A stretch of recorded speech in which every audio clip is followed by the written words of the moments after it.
Legion Remix is rapidly approaching, so today we're talking about what you need to know for Legion Remix. We're gonna get right into it, so let's go.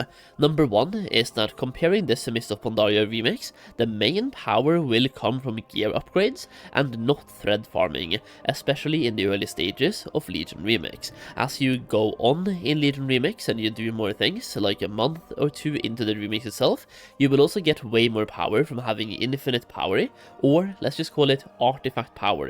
So increasing your artifact will also be a massive source of power later in the game, but early in the remix game you will find most of your power coming from gear itself. Now, while talking about gear, jewelry like trinkets, rings and necklaces will also give you additional ranks of traits for your artifact weapon, which is where you can start mixing and matching around based on your playstyle to get insane amount of ranks for the traits that you want to have. Now, some traits here allow you to even cast while moving for spellcasters, proc additional AoE damage, get healing, even more damage as well, damage over time, AoE damage, single target damage, shielding yourself, you name it. There's a bunch of different traits you can have, and while you're leveling, these will mostly give you 1 or 2 additional ranks, but at level 60, the epic necklaces, epic rings, epic trinkets, they will usually give you 3 additional ranks of whatever trait you're personally going for. You can also obtain motes of raid items while doing just about any content in the game itself, and you can get these from quests, drops from mobs, rares, dungeons. Just about doing any content in Legion Remix will give you these motes. Now, combining 10 motes gives you a raid level item, meaning that you can gear your character up to the best gear available without ever stepping foot inside a raid or Mythic Plus dungeon if you want to. That way you can play the game exactly how you personally want and never feel like you have to do this one specific thing to gear up your character. And any leftover gear you have you can scrap for bronze, infinite power, and an item called Artifactium Sand, which will increase the item level of your artifact weapon. Based on my PTR testing, higher quality and higher level items usually gives more quantities of these items when scrapped, which means you always want to scrap your items, but especially at max level, so just keep your items in the bags and scrap them whenever you can. Next up then, let's talk about infinite power. Infinite power is basically the artifact power this time around, used to increase the amount of traits you have for your artifact weapon and giving you more power from your artifact weapon. Infinite power will give you unique traits and will be your main source of endless power later in the game. We are talking weeks into the remix itself, and farming this is what you will want to do once you have the gear that you need. Now, getting gear can be done in one day, by the way, so after that it's all about infinite power. The amount of infinite power you get from different sources will be based on your current level of something called infinite knowledge. For example, doing a daily quest can give you 200 infinite power if you only have 1 rank of infinite knowledge, but can give you 2000 infinite power if you have 10 ranks of infinite knowledge. Those numbers are just to use an example here. Therefore, your main goal should be to increase your infinite knowledge to further increase the amount of infinite power you get from future activities. Infinite knowledge can be increased by various achievements in the game, ultimately meaning you want to do a little bit of everything. Here are some sources of infinite knowledge. You can get +5 for completing side quests in original zones, +3 for completing patch campaigns, +2 for defeating all world bosses, +1 for completing 100 world quests, and +1 for defeating 50 empowered enemies in heroic world tier.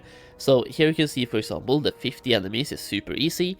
The 100 world quests you can probably do in 1 week as well. The all world bosses part might take more time. If they are on a rotation of 1 per week, that could be 8 weeks of gameplay, and then side quest is something you should try to do while leveling. So you can actually get +5 while leveling, and then +1 for defeating 50 enemies, and +1 for 100 world bosses. You can get +7 right here really easily. Either way, we also have even more. You can get plus 10 for completing all the dungeons on Mythic, as you get some for doing it on Heroic, some for Mythic, and some for unique dungeons. Plus 4 for completing all invasion points on Argus, that is going to be in phase 3, plus 1 for completing 1 Legion Assault, also later phase, plus 1 for completing 1 Keystone Dungeon, aka Mythic Plus, and plus 1 for completing any raid on Heroic difficulty. Then you also get plus 5 for completing all raids on normal difficulty. So looking at this, just for doing raids and dungeons alone, you get plus 10 for doing Mythic dungeons, and then you get plus 1 for a Mythic Plus, plus 1 for any raid, and plus 5 for all raids. That is plus 17 that you can get for just doing that content as well. So simply spamming dungeons and raids, you can get plus 17, plus 5 for side quests, so plus 22 right there, and then plus 1 for 100 world quests, and plus 1 for defeating 50 empowered enemies in Heroic World Tier. That means you can get plus 24 quite early in the game itself. And that's going to massively increase, by the way, the amount of infinite power you end up getting early in the game.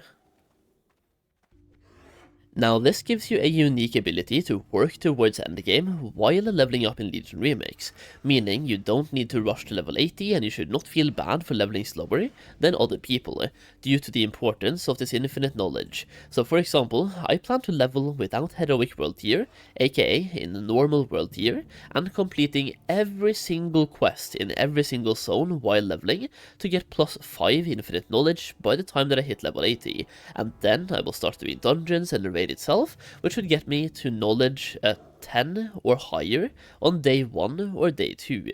A lot of people are excited for the Heroic World Tier to come out, and rightfully so. I mean, it's an incredible step in the right direction, and could have huge impact for future retail expansions if they add something similar to retail. Plus, you get a lot more experience per kill, and more bronze, and more infinite power. But to me, I think it's more optimal and faster to level up in normal World Tier to complete the quest faster and get my infinite knowledge from the achievements, and once I have my desired amount of infinite knowledge, I will then farm infinite power in Heroic World Tier, and then I can also level my alt in Heroic World Tier. As for rewards, in Legion Remix you will need a total of 8,447,000 bronze. So basically, 8.5 million bronze to buy all the rewards in the Legion Remix. That being said, if you played Legion itself, you may already have some of these rewards, and you can actually use the website called WoW Achievement to find out how much bronze you will need to farm in Legion Remix. And as you can see here on my screenshot of my character, I have saved up 790,000 bronze from the items that I already have from playing Legion itself back in the day. Now, one more thing you need to know about, you can see based on this image right here, Legion Remix is coming out in a phased schedule, but they have made it so the item level on gear will be the same in every single phase, so playing in phase 1 means that your gear will still be pretty much just as good in December or January in the last phase. So it's not like your gear from week 1 will be irrelevant after a month or two, so your time spent is still being relevant. That being said, some rewards will only be obtainable in certain phases, as some rewards requires the Legionfall achievements, or simply the release of the Landfall content patch, and some rewards requires Argus achievements, or simply the release of the Argus content patch. You can also see that on the 9th of December we get an update called Infinite Chaos, which hints at a catch-up opportunity. Now, remix content updates and more rewards, so you might need to farm even more bronze for future rewards in this update.